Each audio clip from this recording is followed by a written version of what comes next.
This is the city of Venice. It is one of the most beautiful cities in the world. Indeed, Elizabethan dramatists were attracted towards the beauty of this city. There was one another reason. It was a city of business and trade. It was multicultural cities where Jews, black and other people were allowed to live together, to trade together. Shakespeare and other Elizabethan dramatists were attracted by the beauty and commercial status of this city. Shakespeare wrote two plays in which Venice is used as the setting of the play. One is Othello and the second is The Merchant of Venice. Today we are going to discuss The Merchant of Venice, which is set at the background of this beautiful city. In Shakespearean times, Jews were not allowed to live with Christians. England had expelled Jews long back in 1290 from its country. Other European countries have also expelled Jews during 14th, 15th and 16th century.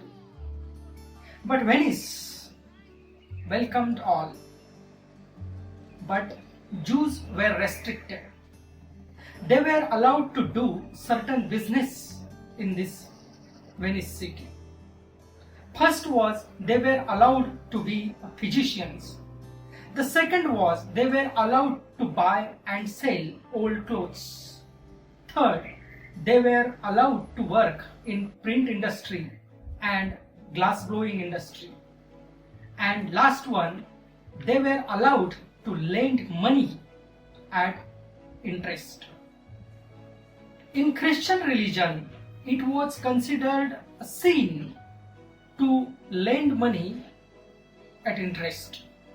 So there were no banks in those days and Christians were not allowed to lend money at interest. So Jews were at the center of this business, because as you know that business need money, and Jews were working like a bank in Shakespearean days.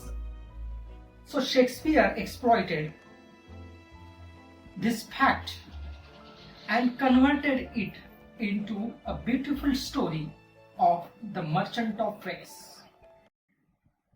At the opening scene of the play, we see Antonio with his friends who are worrying about his melancholy state. Antonio is sad, and why he is sad? Well, it is not explained in the play. When his friends ask him that does his merchandise, his ships are on the sea voyage, and does he worry about those ships? Then Antonio says, well, no. I am not worried about my fortune, about my wealth, because I am well off, and I am not worried about my ships.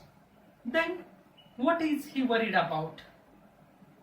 He never tells us in the play.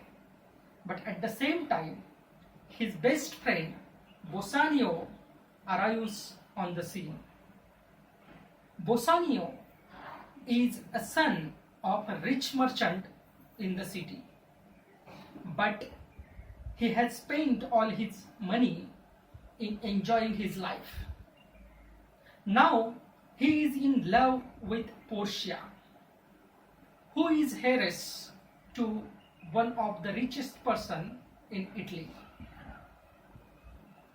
She wants to marry and Bassanio wants to woo her. He wants to go at Portia's place, but he has to appear a rich person there. He needs some servants, he needs rich clothes, he needs purchase gifts, so on and so forth. So he needs money, and he asked Antonio that he needs 3,000 ducats. Oh, 3,000 ducats is a big amount. And Antonio says that I am more than happy to lend you money, but he has none in his hand. All of his money is involved on the sea merchandise, and Bassanio need 3,000 ducats. So what to do?